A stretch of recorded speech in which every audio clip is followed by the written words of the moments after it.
านีจากเชียงทองมาอยู่เวียงจันทร์โดยใช้ชื่อว่าจันทบุรีศรีสัตนะคณาหุตอุตตมะราชธานีซึ่งเป็นจุดใจกลางของประเทศชาติเหนือใต้ตะวันออกตะวันตกและก็เป็นเขตที่มีทงเพียงที่รวมสมบูรณ์ไปด้วยข้าวปลาอาหารและการทำมาหากินของคล่องความดีดังนั้นนครจันทบุรีศรีสัตนาหุตอุตตมะราชธานีจึงเป็นมินขวัญของชาวลาวทุกคนตลอดมา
ชื่อว่านางเพลง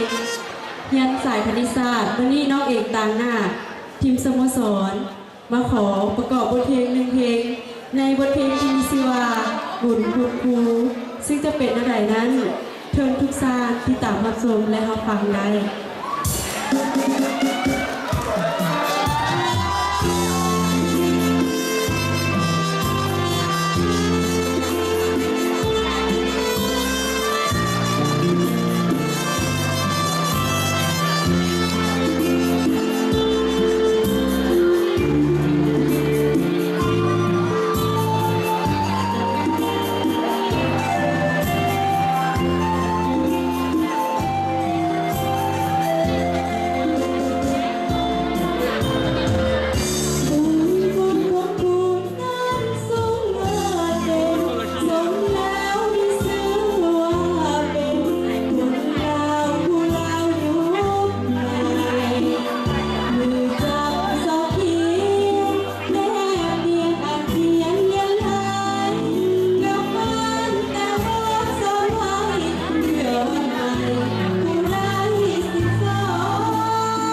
ากรสยวงศ์เป็นตัวแทนให้แก่สายธรรมศาสตร์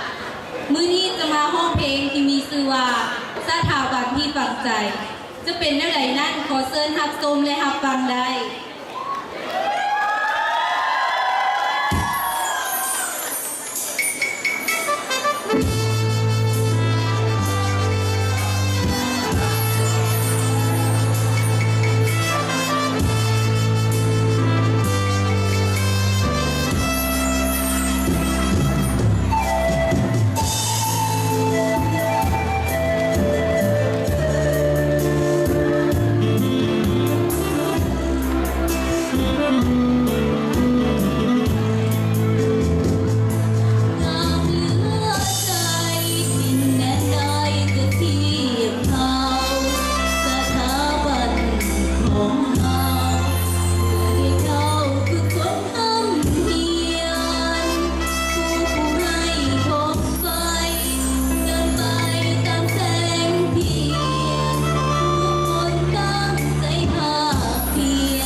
สบายดี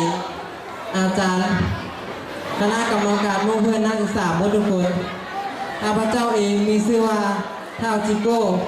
เป็นตัวแทนของสายภาษาอังกฤษมื้อนี้จะมาร้องเพลงที่มีชื่อว่าวพกที่ฝังใจ จะเป็นยังไงนั้นขอทุกท่านติดตามรับฟังและรับชมได้นะ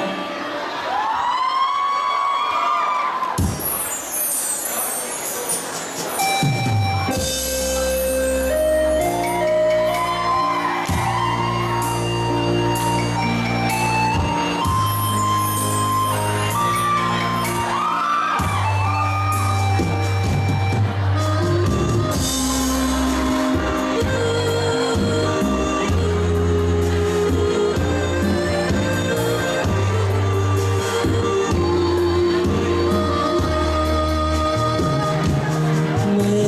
อจบคงเพียงสามัญศึกษาต้องจากบ้านนาเข้ามาทำเฮียนดีสาแสงไฟงามนี่ที่ทอดไปดินบ้านนาเมื่อมาศึกษาทำเฮียนเพียนเป็นอาจารย์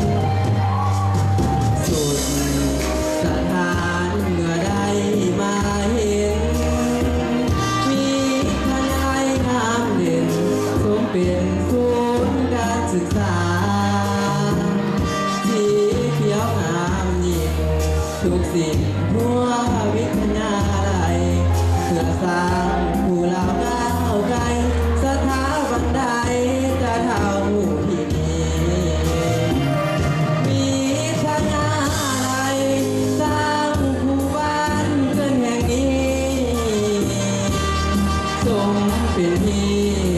ศึกษาทุนของเพื่อนสร้างคนหูให้ทันสมัย เพื่อสอนอนุชนรุ่นใหม่ ได้หับใจสาวบวกภาษา หากแม้นผู้ใดได้มาศึกษาบอกเคยลืมลางอยากหวนขึ้นมาทำใหม่ ผู้ใดสิสอนถ่ายทอดความหูออกไปทุกยากลำบากเพียงใดแสนงามน้ำใจโอ้เพื่ออารี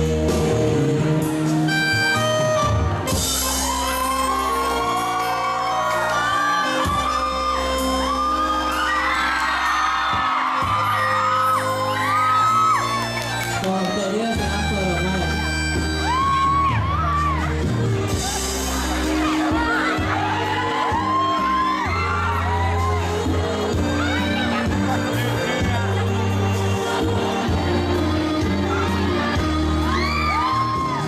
มีทายาอะไรสร้างหมู่บ้านเป็นแห่งนี้สมเป็นที่ดัดสร้างบุคลากรให้มีความรู้ก้าวสู่ผู้ทันสมัย เพื่อสอนอนุชนรุ่นใหม่ ได้หับใจสาวบวกภาษา หากแม้นผู้ใดได้มาศึกษาบอกเคยลืมลางอยากหวนขึ้นมาทำใหม่ ผู้ใดสิสอนถ่ายทอดความหูออกไปทุกยากลำบากเพียงใดแสนงามน้ำใจโอ้เพื่ออารี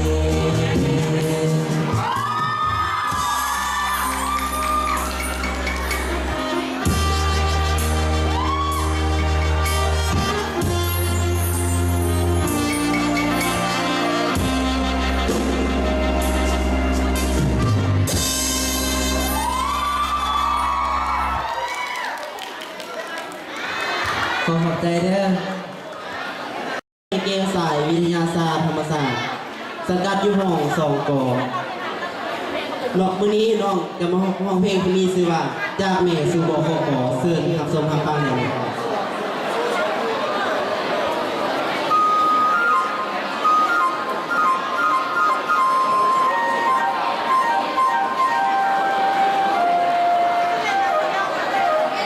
เ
ขอเก็บไว้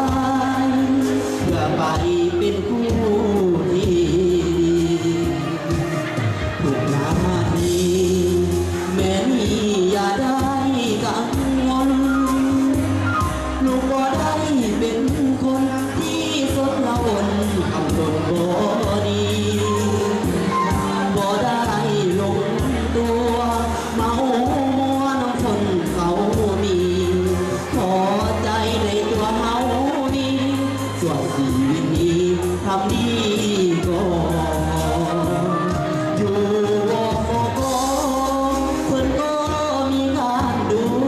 แลเหมือนพ่อและแม่ดีเททุกอย่างแล้วน้องเพิ่นได้สิสอนละเอียดอ่อนดังแม่และพ่อหากลูกยกเอียนแล้วน้องจากอื่นหาพ่อและแม่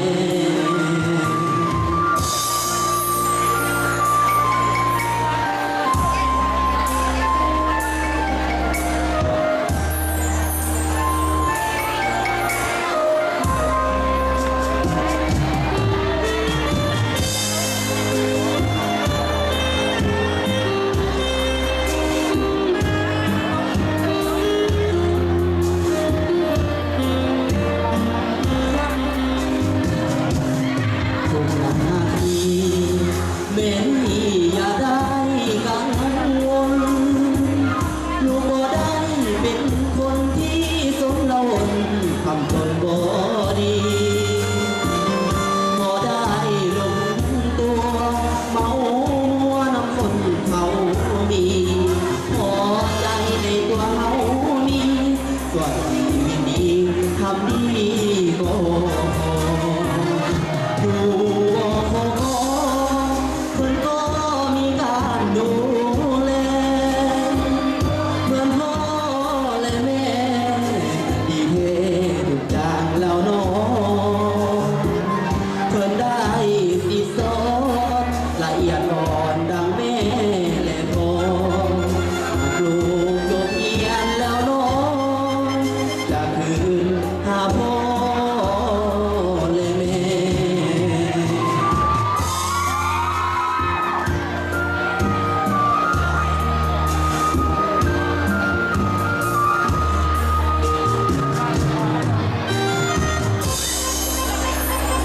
ขอบใจ สบายดีคณะกรรมการผู้อาจารย์และหมู่เพื่อนนักศึกษา น้องเองมีนามว่านางกลจันทร์ต่างหน้าสายอนุบาลประถมซึ่งสังกัดอยู่ห้องสมมาในวันนี้จะมาร้องเพลงลาแล้วรอพอขอซึ่งเป็นจังไดนั้นเชิญติดตามรับฟังและรับชมได้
ครูอาจารย์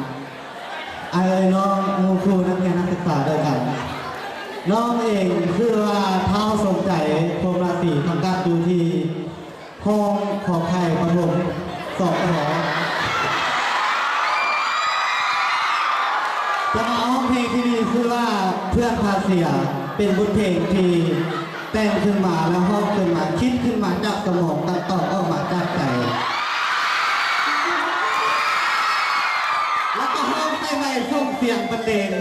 ใส่ให้คณะกรรมการและเพื่อนๆทุกคนแล้วครับเพลงที่เป็นจังไรนั้นขอเชิญทางคำฟังได้เลยเพราะจะเชิญ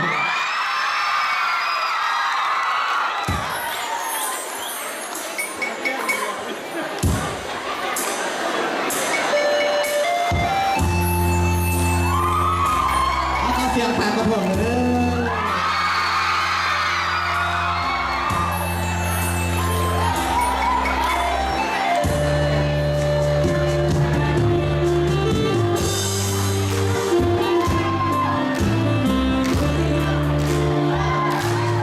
ก่อ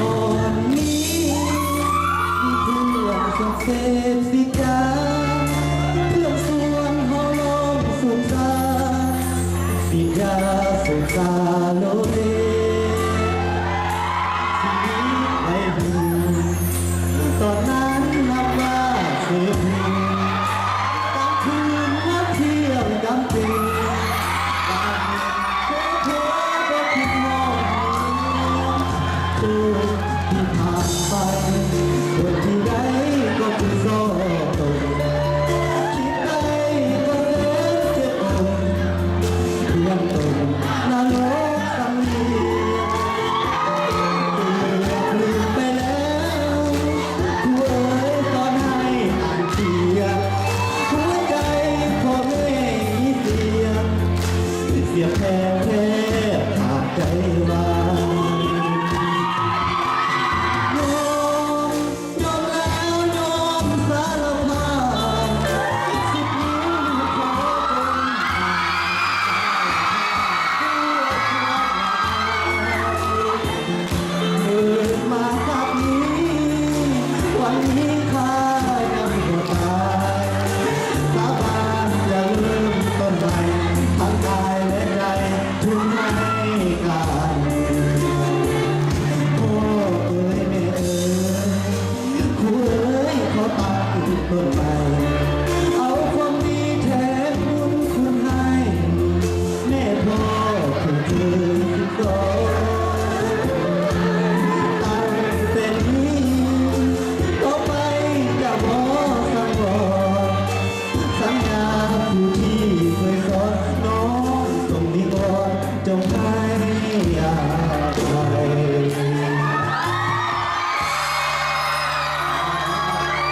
เพลงตัวนี้เพราะว่าให้แกตายประทมเป็นพิเศษเลย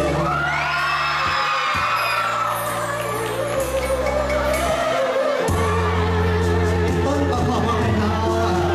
สุดใจเด้อที่กำลังจะดูภาพรวมทุกคนแล้ว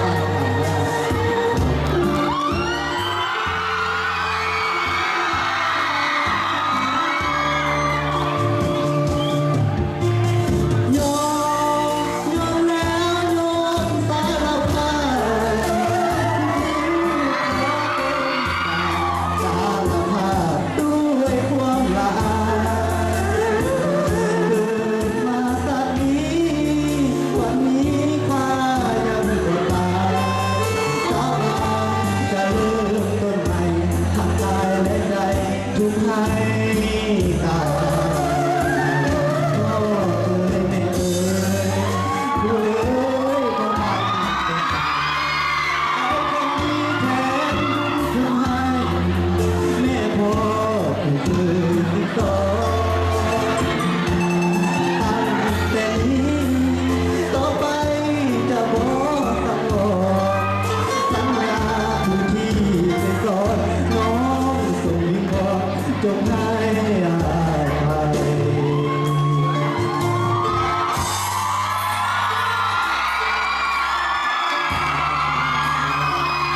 สุพรรณจิตสังกัดอยู่สายวิทยาศาสตร์สังคมสามกอนะครับจะมาห้องเพลงนี้ที่มีเพลงชื่อว่าวิทยาครูที่สวยงามนะครับจะเป็นยังไงจะม่วนหรือบ่ม่วนก็ขอเชิญเลยครับขอเชิญฟังเลย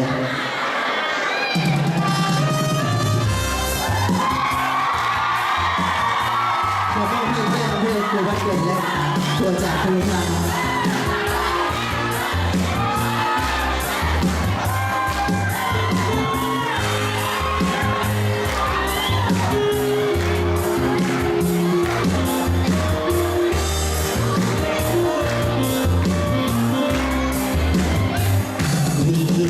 อะไรอยู่แดนไกลอยากไปศึกษานักเสียคนเขาวิสาว่าเป็นสถานปลอดยาเสพติดมาอยู่ที่สถาบันครูอาจารย์สอนให้เป็นบัณฑิตได้สร้างครูให้มีแนวคิดเพื่อสอนลูกศิษย์ให้มีวิชาเรียนการศึกษาเรียนวิชาหลายแค่นี้ครัวผิดก็แสนดีมีธรรมศาสตร์เคมีเลยค่ะครัวอนุบาลประถมครูสักหกที่คนเขาเลยสาครูภาษาลาวก็มีนะขอมาศึกษาเพื่อเป็นความใจวิทยาลัยครูเจ้าเอ่ยสงามสง่ามีภาพลักษณ์เป็นผู้นำพาตามลักษณะใดถ้าหลักผลการศึกษาพัฒนาให้ความสีวิไลหาประกันคือทันสมัยให้เป็นขวัญใจของผู้ประสาสถาบันวิทยาลัยเจ้าสร้างอาสมเป็นหนึ่งในเมืองทุกคนแผ่นเวียงจันทร์ของเราเฮานี่นะแนวทางพักเขาเอาใจใส่ศึกษาการศึกษาเรียนวิชาขอให้ก้าวหน้าสู่ความเจริญ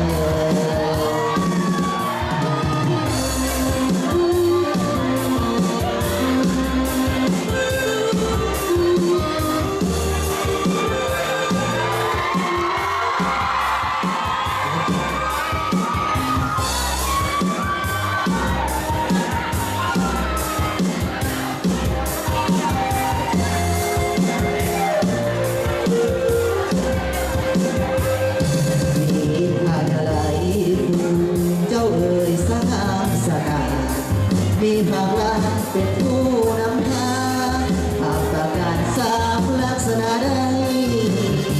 ถ้าหลักสูตรการศึกษาพัฒนาให้ความสีวิไล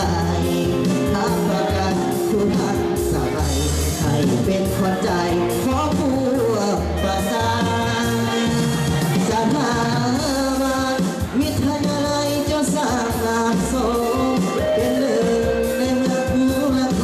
นแผ่นเวียงจันทร์ของเราเฮานี่นะแนวทางพาเขาเอาใจใส่กับการศึกษาการเรียนคิดเรียนวิชาขอให้ก้าวหน้าสู่ความเจริญ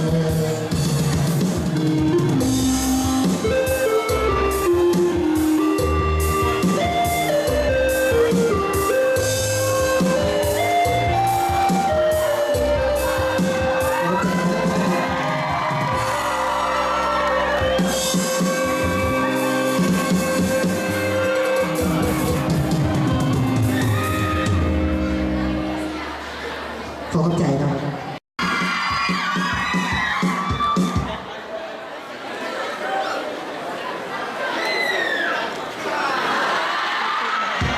สบายดีท่านคณะกรรมการผู้อาจารย์และหมู่เพื่อนนักศึกษาทุกคนข้าพเจ้าเองมีชื่อว่านางคุณใสสายอนุบาลประถมห้องหนึ่งของ12 6 2ที่มาห้องเพลง มีชื่อว่า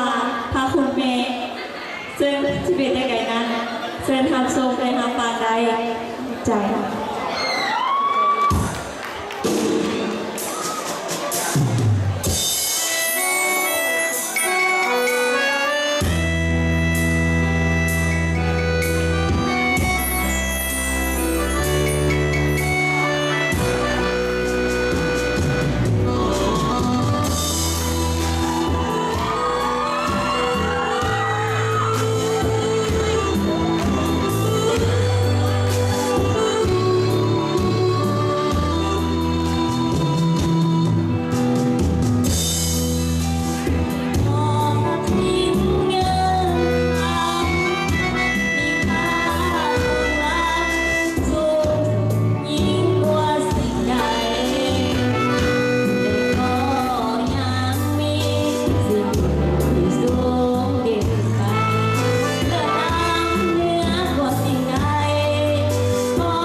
สุขี